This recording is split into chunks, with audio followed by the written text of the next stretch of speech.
Hey friends, welcome back. It's Sarai again, this time with less hair but more books.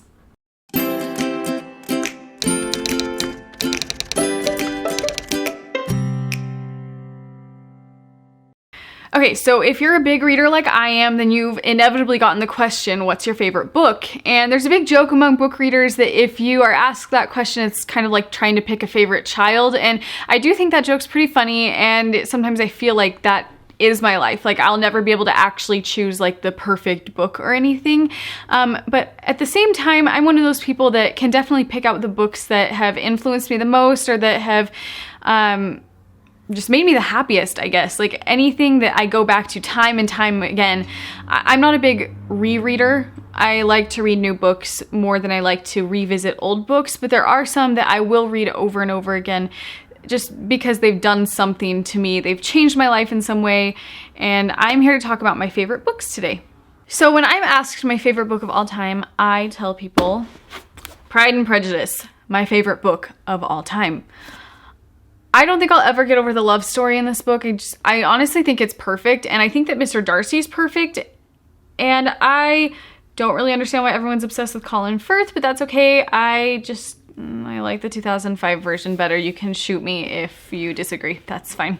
I've reread this book so many times. Like, I can't even count the number of times that I've read this book and seen the movie. I really, really, really love Jane Austen. I think that she's brilliant and hilarious and so witty. She's so witty. I mean, this book is just a completely flawless social satire of this time period, and I don't know. I mean, like, reading about characters like Mrs. Bennet and, gosh, I can't even remember, Mr. Collins, like, reading about characters like that, you just get such a good picture of what life could have been like back then, and I'm, grateful that life isn't the way it was back then, even though I love this story, but characters like that really bring things to life, and I love that Jane Austen's not really afraid to write ugly characters. She's not afraid to write people that aren't really perfect or desirable in any way into her books, and it's brilliant. If I need a pick-me-up, I just read the first page of this book and I'm already giggling. So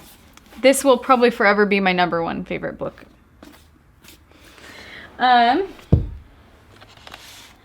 Number two goes to this gem. This is a really beautiful version of The Little Prince. It's actually the pop-up version, so it's kind of fun. You can look through it, and there's like some cool little moving things. It's really cute.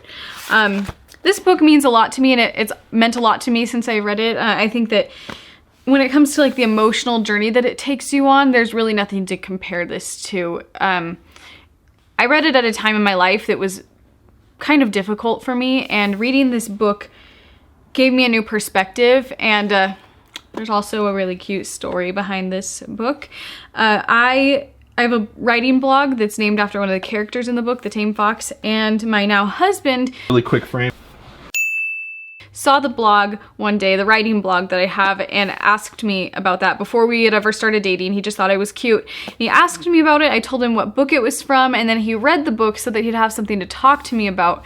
So, and he's not a big reader. He's not like me at all. So that says a lot, I think, and now we're married, so men, if you want to woo a reader, just read her favorite book and you'll have something to talk to her about. Number three, well, I mean, they're not really in order, I guess, but just number three in the list, The Picture of Dorian Gray, because Oscar Wilde is one of the funniest authors I've ever read. This book, I guess, isn't really funny, but he's still my favorite. He has a way with language. He has a way with language, which I don't have, apparently. I can't say the word language.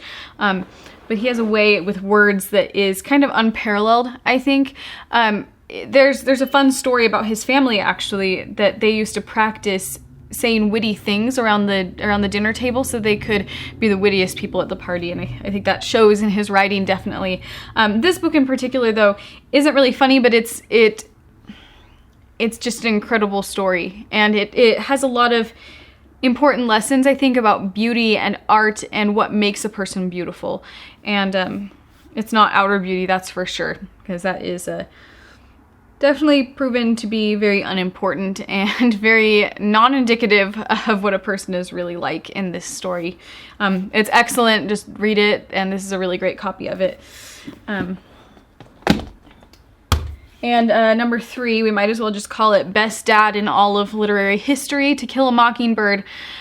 I did not want to read this when I was a kid. I just thought it looked so stupid and so boring, and I tried to read it like 3 different times. It was my mom's favorite book, and I thought that, well, if she liked it, I'll probably like it, and I just kept trying to read it, and I thought it was so boring, because there's this part at the beginning where it's talking about the brother and the way he holds his hand, and for some reason I just could not get into it at all. So I never really gave it a chance until high school, probably, and turns out my mom was right, and it's an incredible book. So after reading it just that one time, it just quickly to the top of my list, because it's just a beautiful story. And I think that this book, if you're thinking in terms of literary influence, I think that this book probably had one of the biggest impacts on our nation and how we think of injustice and oppression and things like that. It's pretty spectacular, really. It's a landmark piece and one of the great American novels. So, beautiful book. I hope you read it in high school or will read it at some point if you skipped it and just read SparkNotes to write your essays. And then kind of a wild card here. One of my favorite books is Watership Down by Richard Adams. I know a lot of people that really hated this book when they read it, because they were like, why am I reading a book about rabbits? And if you can't tell from my vlog title, I love rabbits. I think they're the best animal ever. But that's not really why I read this. I just thought it sounded interesting. So I read it one time, and I've never felt more emotional about the journey that animals go on through their lives. I would call this the Odyssey of rabbits. It's just this incredibly heartbreaking journey that they take.